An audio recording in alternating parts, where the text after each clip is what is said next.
जय श्री कृष्णा। राधे राधे दोस्तों। आज की कहानी आपके सोचने के तरीके को बदल देगी। हम अक्सर कुत्तों का नाम तो लेते हैं, लेकिन उनकी असलियत पर शायद ही कभी ध्यान देते होंगे।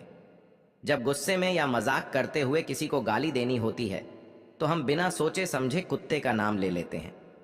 क्या कुत्ता सच में इतना तुच्छ है, इतना गया गुजरा है? हमने कभी यह नहीं सोचा कि वह भूखा प्यासा हमारे घर के दरवाजे पर पड़ा रहता है और हम उसे अनदेखा कर दे देते हैं। लेकिन जब गाली देने की बात आती है तो उसका नाम लेना हम नहीं भूलते। इसलिए आपसे निवेदन है कि बस कुछ मिनट निकाल कर इस कहानी को ध्यान से सुनिए। शायद यह आपको सोचने पर मजबूर कर दे और आपकी सोच में एक सकारात्मक बदलाव आ जाए। नमस्कार दोस्तों, स्वागत है आपका द प्रेमानंद ज्ञान में। एक नगर में रामू नाम का व्यक्ति रहता था। एक दिन वो रामू एक महात्मा से मिलने उनके आश्रम पहुंचा। वहां उसने देखा कि महात्मा कुछ लोगों को उपदेश दे रहे थे। रामू ने महात्मा को प्रणाम किया और बोला, गुरुदेव, मेरे मन में एक सवाल है। महात्मा मुस्कुराए और बोले, बेटा संकोच मत करो, जो भी सवाल है खुलकर पूछो। रामू ने कहा, गुरुदेव, मैं जानना चाहता हूं कि कुत्ते को रोटी खिलाने से कौन से लाभ होते हैं।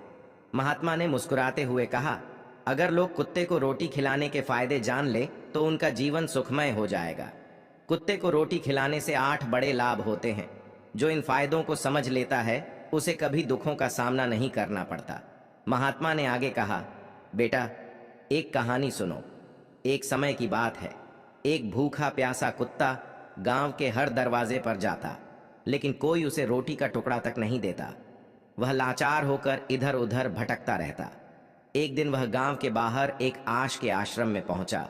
उसने आशी से प्रार्थना की, हे मुनिवर, मैं बहुत भूखा हूं, कृपया मुझे रोटी का एक टुकड़ा दे दीजिए। दासी ने पूछा, क्या तुम्हें गांव में किसी ने रोटी नहीं दी? कुत्ता बोला, मुनिवर, मैं क्या कहूं, कोई मेरी बात समझता ही नहीं। रश ने सहानुभूति से कहा, तुम्हारी पीड़ा मैं समझ सकता हूं, बताओ क्या हुआ?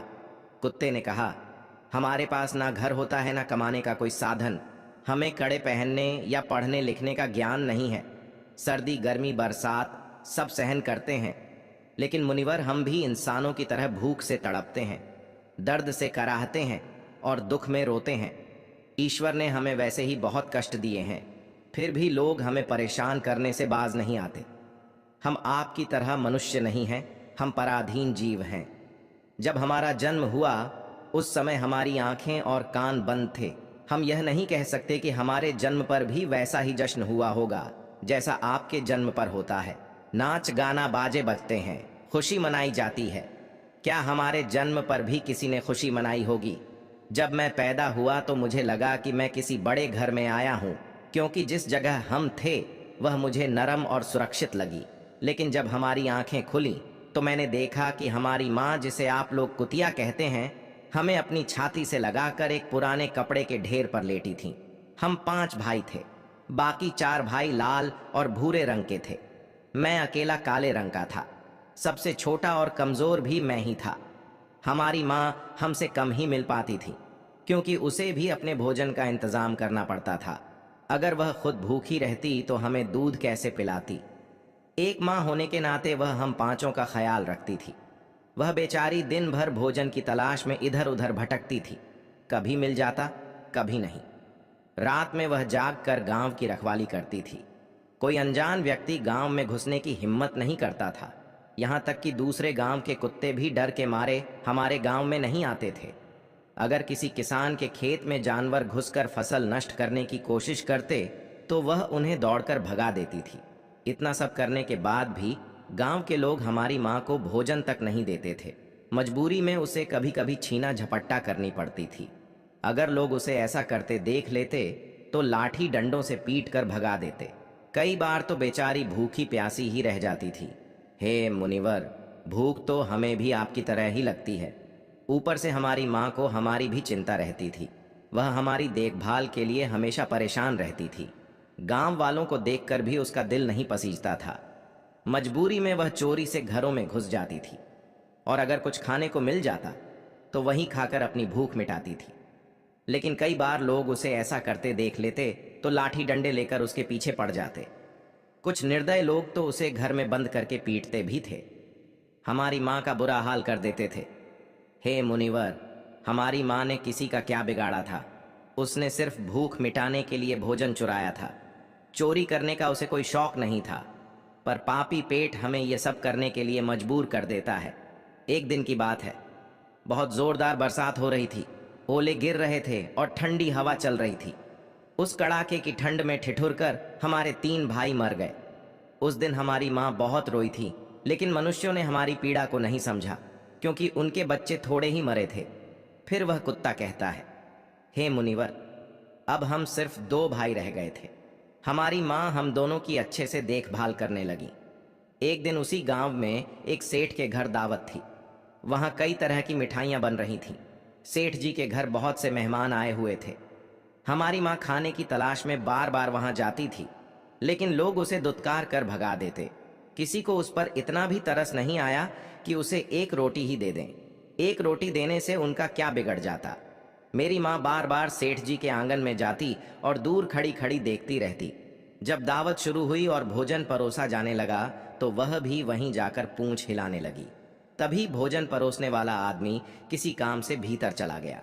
मेरी माँ दबे पांव रोटी लेने के लिए आगे बढ़ी, लेकिन तभी दूसरे आदमी ने उसे देख लिया और चारों ओर से लोग चिल्लाते हुए उसकी तरफ भागे। मेरी माँ घबरा गई और भागने लगी, लेकिन उसे वहां से निकलने का कोई रास्ता नहीं मिला, क्योंकि सामने से लोग लाठी डंडे लेकर आ रहे थे। घबराकर मेरी माँ दावत में भोजन कर रहे लोगों को लांघ कर वहां से निकल गई। हे मुनिवर, मेरी माँ इतनी परेशान नहीं थी जितनी कि वहां दावत में बैठे लोग हो गए थे। वे सब उठकर खड़े हो गए और कहने लगे कि कुतिया के लांघ जाने से भोजन भ्रष्ट हो गया है। वे आपस में चर्चा करने लगे कि अब क्या किया जाए, क्योंकि खाना खराब हो गया है। सेठ जी तो फूट फूट कर रोने लगे। कुछ लोग कह रहे थे, भाई, कुतिया के लांघ जाने से भोजन खराब कैसे हो गया? उसने खाने में मुंह थोड़ी डाला है, वह तो बस ऊपर से लांघ कर गई है।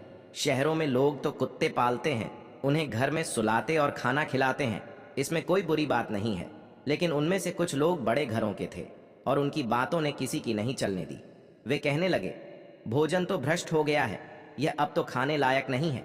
आखिरकार उन्हीं की बात मानी गई और सारा भोजन गरीबों में बांट दिया गया। उस दिन मेरी माँ को खूब पेट भर कर खाना मिला। ऐसा सुख उसने जीवन में कभी नहीं पाया था, लेकिन यही सुख उसके लिए बड़ी मुसीबत बन गया। भोजन करके वह वहीं आराम से लेटी थी। तभी सेठ डंडा लेकर वहां आ पहुंचा और उसे बुरी तरह पीटने लगा। उसे भागने का मौका भी नहीं मिला। डंडों की चोट से वह दर्द से चिल्लाने लगी। माँ की चीख सुनकर पत्थर भी पिघल जाता, लेकिन उस निर्दय सेठ को जरा भी रहम नहीं आया। वह लगातार पीटता रहा। माँ की आवाज पूरे गांव में गूंजने लगी। तब कुछ लोग वहां आए और सेठ से बोले, सेठ जी, जाने दो, भूख में तो आदमी की भी बुद्धि खराब हो जाती है। यह तो एक जानवर है, इसे अच्छे बुरे का क्या पता। अब इसे मारकर आपको क्या मिलेगा? लोगों के समझाने पर सेठ ने उसे पीटना बंद किया। बड़ी मुश्किल से माँ हमारे पास लौटी। उसने आकर हमें सारी कहानी सुनाई। हम दोनों भाइयों ने सोचा कि कुत्तों का जीवन कितना कष्ट भरा है। आदमी एक रोटी के टुकड़े के लिए हमें चोरों की तरह पीटता है। कितने निर्दय हैं वे लोग जो हमारी पीड़ा नहीं समझते। फिर वह कुत्ता कहता है, हे मुनिवर, एक दिन की बात है। उसी गांव के बाहर एक ब्राह्मण ठहरा हुआ था। उसने अपने भोजन के लिए एक जगह चूल्हा बनाया और उस पर दाल चढ़ा दी। इसके बाद उसने आटा गूंद कर रख दिया और कुएं पर पानी लेने चला गया। इधर मेरी माँ घूमते घूमते वहां पहुंच गई। उसने आटा देखा और सोचा कि शायद इसका कोई मालिक नहीं है। यही सोचकर वह आटा खाने लगी। उधर ब्राह्मण ने कुएं से देखा कि उसकी आटा एक कुतिया खा रही है। वह दुखी होकर रोने लगा, क्योंकि वह भी 2 दिन का भूखा और थका हुआ था। कुछ लोगों ने कहा, अरे ब्राह्मण देवता, इस कुतिया ने आपका भी आटा खराब कर दिया। कल इसने सेठ जी की रसोई भी बिगाड़ दी थी। ब्राह्मण दुखी होकर बोला, भाई, मुझे क्या पता था कि यह दुष्ट कुतिया मेरे आटे के पीछे पड़ी है। फिर ब्राह्मण ने लाठी उठाई और मेरी माँ पर टूट पड़ा। माँ ठीक से आटा भी नहीं खा पाई थी, लेकिन लाठियों की मार उस पर बरस पड़ी। महीनों तक वह लंगड़ा हुए घूमती रही। तब हमें समझ आया कि आदमी कितना स्वार्थी है। हम उनके लिए कितनी मेहनत करते हैं, उनकी रखवाली करते हैं, लेकिन वे हमारी तकलीफ नहीं समझते। आगे वह कुत्ता कहता है, हे मुनिवर, हमारी सबसे बड़ी गलती यही है कि हम उन्हीं मतलबी इंसानों के अधीन रहना चाहते हैं जो हमें दुख देते हैं, जबकि हमें प्यार और सहानुभूति से देखने वाले भी लोग होते हैं, लेकिन हम उसके कितने काम आते हैं यह हम कभी नहीं जान पाते। भक्तों कुत्ते न केवल हमारे घर की सुरक्षा करते हैं, बल्कि वे हमारे जीवन में कई अन्य सकारात्मक प्रभाव भी डालते हैं, जिनके बारे में बहुत कम लोग जानते हैं। महात्मा ने कहा था कि यदि मनुष्य कुत्ते को रोटी खिलाने के महत्व को समझ ले तो वह जीवन के कई संकटों से बच सकता है। आज मैं आपको बताऊंगा कुत्ते को रोटी खिला के 8 ऐसे लाभ जिन्हें जानकर आप हैरान रह जाएंगे। जब घर में रोटियां बनती हैं तो पुरानी परंपरा के अनुसार पहली रोटी गाय के लिए और आखिरी रोटी कुत्ते के लिए रखी जानी चाहिए। महात्मा का कहना था कि यह नियम भगवान ने बनाए थे, लेकिन आजकल लोग इन नियमों को भूल चुके हैं और इसका नकारात्मक असर उनके जीवन पर पड़ता है। पहला फायदा, कुत्ते को रोटी खिलाने से घर के ग्रह दोष कम हो जाते हैं। महात्मा के अनुसार यदि शनि की महादशा चल रही हो तो कुत्ते को रोटी खिलाने से शनि का प्रभाव कम हो सकता है और व्यक्ति की मुश्किलें आसान हो सकती हैं। दूसरा फायदा, कुत्ते को रोटी खिलाने से आपकी किस्मत चमक सकती है और घर में नकारात्मक ऊर्जा का नाश होता है। तीसरा फायदा, यह एक ऐसा कदम है जो माता लक्ष्मी की कृपा को आकर्षित करता है और घर में कभी धन की कमी नहीं होती। चौथा फायदा, कुत्ते को रोट देने से कर्ज से मुक्ति मिल सकती है और यदि पहले से कर्ज में है तो इससे छुटकारा पाने में मदद मिल सकती है। पांचवा फायदा, जब आप कुत्ते को नियमित रूप से भोजन देते हैं तो यह आपके व्यापार में प्रगति लाता है। छठा फायदा, कुत्ते को रोटी खिलाने से आपकी आयु में वृद्धि होती है और अटका हुआ धन वापस मिल जाता है।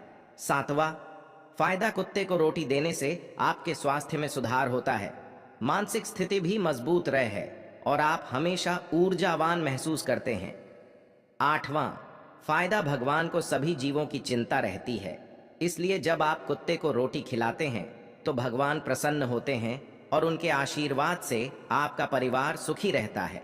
महात्मा ने यह भी बताया कि जब कुत्ता रोता है तो इसे एक अपशकुन माना जाता है। यह किसी संकट या अनहोनी का संकेत होता है, इसलिए कुत्ते को कभी भी दुखी नहीं करना चाहिए। तो दोस्तों, आपको यह जानकारी कैसी लगी? कृपया कमेंट सेक्शन में अपने विचार जरूर बताएं।